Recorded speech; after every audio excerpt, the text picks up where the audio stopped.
Can money ever buy happiness? If you ask society, the answer is yes. If you ask Aristotle, the answer is this. You are asking the wrong question. Picture this. A billionaire sits alone in his mansion. The walls are covered in art worth millions. His garage is filled with cars that most people only dream of. Yet in the silence of his home, he feels empty. The money is there, the happiness is not. Now picture something else. A man who makes just enough to cover his bills. He lives in a modest house, drives an old car, and counts every dollar. Yet when he comes home, his children run into his arms. The table is simple, but the laughter is loud. The money is limited, but in that moment, there is joy. Two pictures, two lives, one rich, one modest. And still the answer to our question slips away. If money buys happiness, why do the wealthy often suffer in silence? If money cannot buy happiness, why do so many people chase it as if it were the only path to joy? The problem is not in the answers we have been given. The problem is in the question itself. We have been trained to ask whether money can buy happiness, as if happiness were a product on a shelf and money the ticket to claim it. But happiness does not work like that. And Aristotle knew it more than 2,000 years ago. This is the hook. You have been taught to chase something that was never meant to be caught. And in that chase, you have been led away from what actually matters. The real issue is not whether money can buy happiness.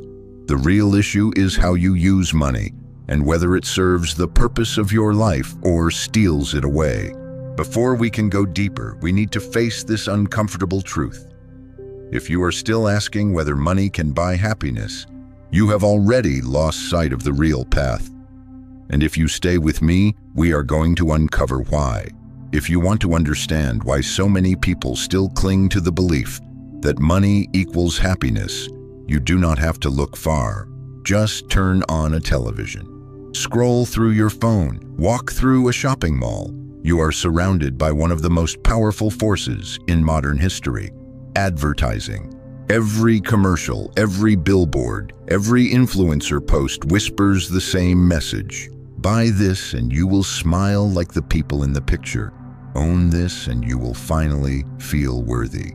Upgrade and you will belong. The car is not just transportation, it is status. The house is not just shelter, it is proof of success.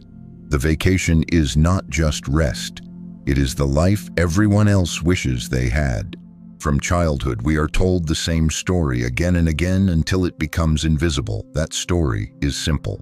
Money brings freedom, money brings security, and most of all, money brings happiness.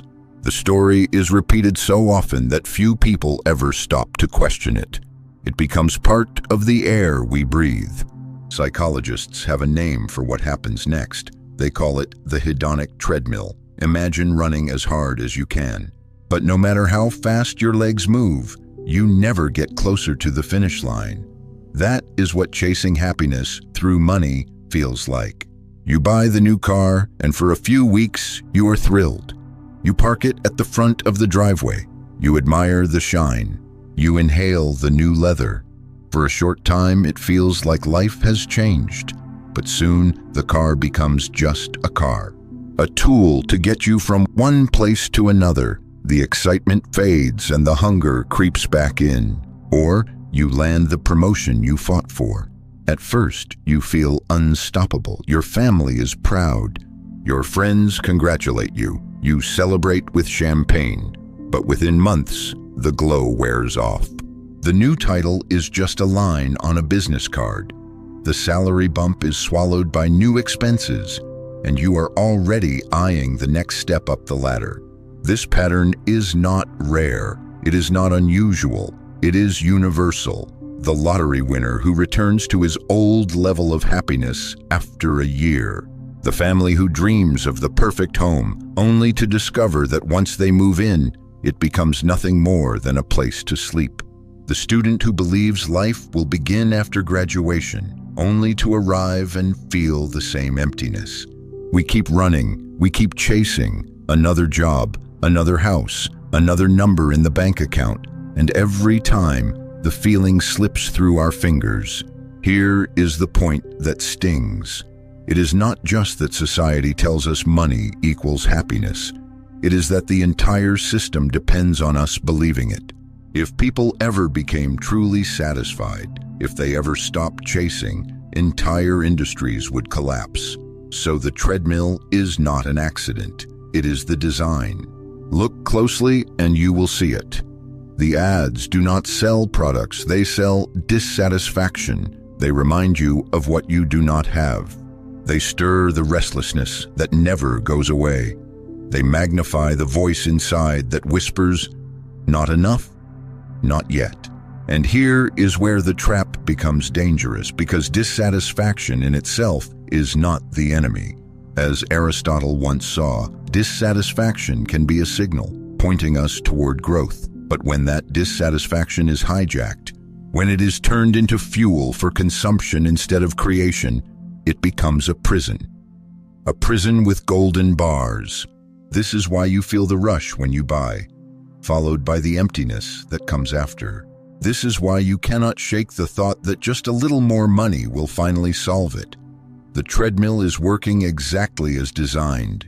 Now pause here. If this is the illusion, then what is the truth? If the story that money equals happiness is false, then what is the right story?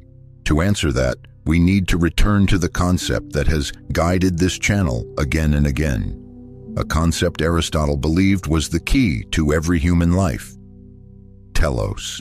If this is your first time with ThinkMate, let me pause here, because there is a concept at the center of Aristotle's philosophy that you need to know. Without it, the rest of this video will not make sense. He called it telos.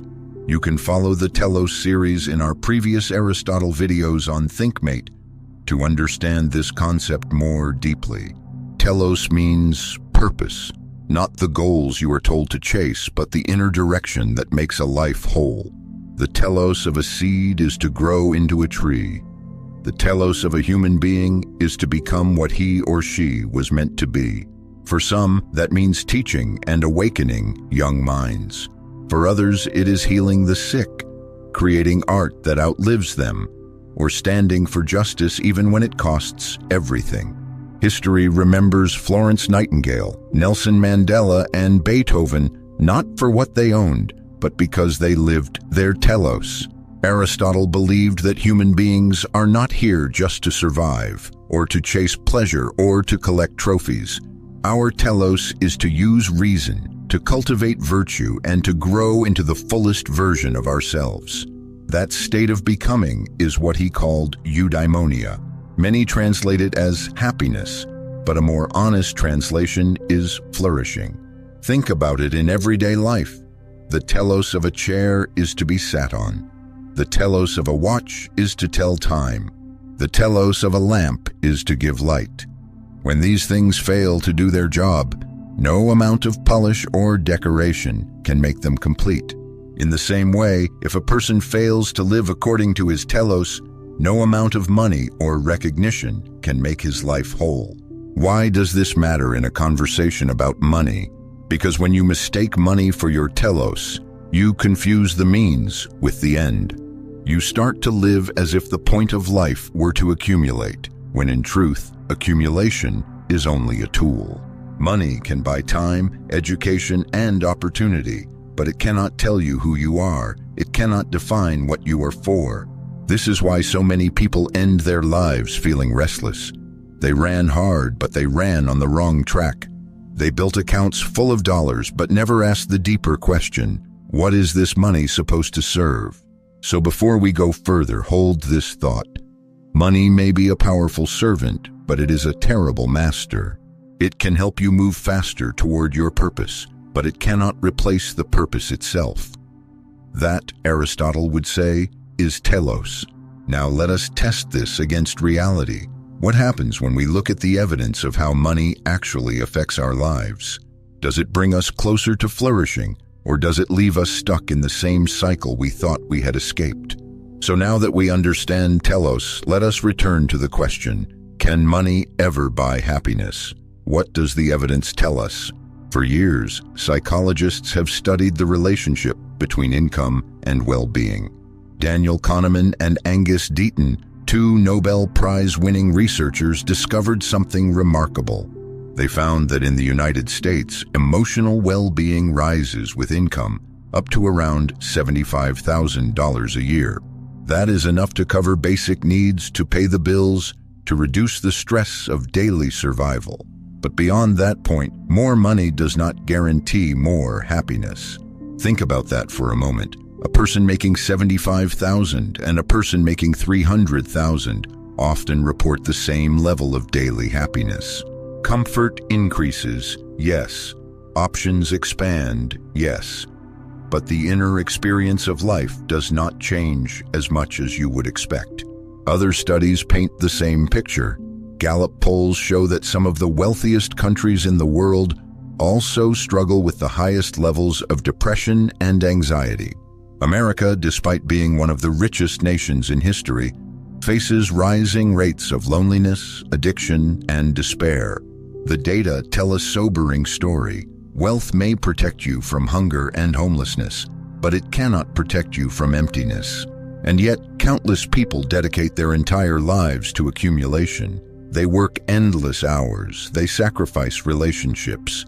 They tell themselves that once they reach a certain number in the bank, they will finally start living. But the cruel truth is this: many die before that day comes. They built their fortune but never used it to pursue their telos. They mastered the art of making a living but never discovered the art of living itself. Consider the image. A man sits at his desk late at night. He has missed his daughter's recital. He has not spoken to his wife in days. His body aches from stress, but on the screen, the numbers rise. His investments grow. He tells himself just a little more, just a little longer. One day this will all be worth it. But when that day finally comes, he discovers the truth. The years are gone. The family is distant. The money is there, but the life he wanted to live is not. This is the tragedy Aristotle would warn us against: to confuse the tool for the end, to believe that money itself is the purpose, when in reality it is only a resource. Comfort is valuable, security is valuable, but comfort is not meaning. Security is not flourishing. At best, money can supply the fuel that allows you to move forward, but it can never decide the direction. It can never walk the journey for you. And so we arrive at the deeper question: if money cannot give us telos, what is its true role? How should it be used? And how do we prevent it from using us? For answers, we turn back to Aristotle. Aristotle never said that money is evil. He was not naive. He understood that without resources, a person can be trapped in struggle, unable to focus on anything higher than survival.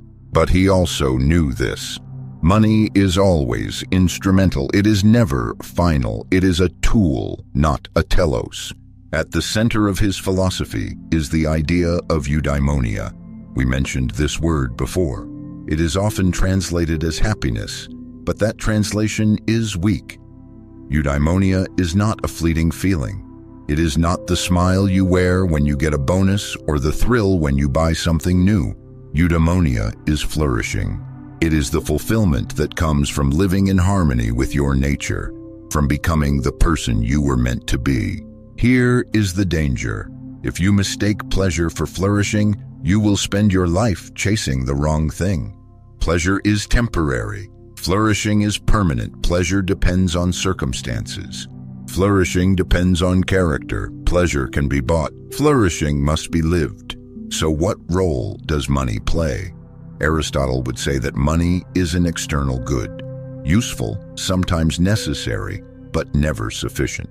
It can remove obstacles. It can provide time, freedom, and opportunity, but it cannot give you wisdom. It cannot give you courage. It cannot give you integrity. Those belong to the realm of virtue, and virtue cannot be purchased. Think of Socrates. He lived in poverty, yet his pursuit of truth shaped the entire course of Western thought. His telos was not wealth, but wisdom. Think of Diogenes, who owned almost nothing, but lived in radical freedom, exposing the pretenses of society. His telos was not accumulation, but authenticity. Think of Mother Teresa. With no riches to her name, she built a life of service that touched millions. Her telos was compassion. None of these lives depended on money to find meaning. They depended on aligning with a purpose beyond money. This is the pattern Aristotle invites us to see. Money may support your journey, but it cannot tell you where to go. If you chase it for its own sake, you become its prisoner. If you use it for the sake of telos, it becomes your servant. The same dollar can either chain you to a treadmill of endless desire or free you to cultivate the life you were meant to live. And this is why Aristotle would challenge the way our culture frames success. We measure status by salary, by square footage, by the size of the portfolio. But none of these prove that a person has lived well. A man with millions may still be a coward. A woman with fame may still feel empty. Without virtue, without telos, wealth is hollow. So ask yourself, what is the money in your life serving? Is it building the conditions for you to flourish? Or is it distracting you from the very reason you exist? Because in the end, money can purchase many things, but it cannot purchase the one thing that matters most, a life lived in alignment with its telos. Aristotle warned us about confusing tools with ends. But even if you know this in theory, living it in practice is far harder. Why? Because almost everything around you is designed to pull you off your telos. And the force that pulls the hardest is the crowd. From the moment you are a child, the crowd begins to whisper in your ear. Your classmates laugh at the cheap shoes. The commercials show families beaming with joy because they bought the latest gadget. Your neighbors measure success by the size of the house, the model of the car, the number of vacations each year. The message is not subtle. To be worthy, you must keep up. To be respected, you must accumulate. Psychologists call this social comparison. You do not measure yourself by who you are, but by how you stack up against the people next to you. If your friend makes more, you feel behind. If your colleague drives better, you feel inadequate. Even if you were content a moment ago, the presence of the crowd stirs restlessness. Advertising exploits this weakness with surgical precision. The point of a commercial is not to sell you a product. It is to sell you dissatisfaction. The crowd reminds you of what you lack. The ad tells you how to fill the gap. Together they trap you in a loop. First comes the spark of envy. Then comes the promise of relief. Then comes the purchase. Then comes the emptiness. And the cycle begins again. But there is another layer, more dangerous than envy. Culture itself programs us to worship wealth. In school, you are told to work hard so you can get a good job, so you can earn good money, so you can retire with comfort. Success is defined almost exclusively in financial terms. A big salary, a big house, a big account. Rarely does anyone ask, what is your telos? They ask instead, what is your title? How much do you make? This is why so many people live lives that are not their own. They inherit the telos of the crowd without realizing it. They chase the goals handed to them by advertising, by peers, by culture. They think they are choosing freely, but in truth, they are being carried by the current. Picture the tragedy. A man works tirelessly, building wealth for decades. He buys the right house, drives the right car, wears the right clothes. The crowd applauds. He is the model of success. But when he sits alone at night, he feels nothing but emptiness. He was rich in possessions, but poor in purpose. As some have put it, he was rich in his wallet, but bankrupt in his soul. Or picture the young professional who spends every paycheck chasing trends. The clothes change, the gadgets change, the vacations change. She looks perfect on social media, but the image hides the truth. She has no idea who she is, no sense of why she is here. Her life is not guided by telos. but by the shifting winds of the crowd. This is the tragedy Aristotle would recognize. Not simply that people confuse money with happiness, but that entire societies train us to do so. The tragedy is systemic. It is cultural. And unless you step back, unless you reclaim the question for yourself, you will end up living a life that was never really yours. Which brings us to the turning point. If the crowd has been asking the wrong question all along, then what is the right one? If money cannot buy happiness, then what should we be asking instead? So if the crowd has been asking the wrong question all along, what is the right one? Not, can money buy happiness?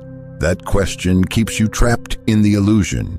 The real question is this: what should money be used for? Aristotle would remind us that money is never the telos. It is never the final end. It is only a means. The purpose of money is not to be worshipped, but to be directed, and the direction must always serve your flourishing. Used wisely, money can free you from meaningless labor so that your time is spent on what matters. It can open doors to learning, to reflection, to the cultivation of your mind. It can create the conditions for virtue, for relationships, for works that outlast you. In short, money is the fuel. Telos is the destination. Think of it like a lamp. The telos of the lamp is to shine.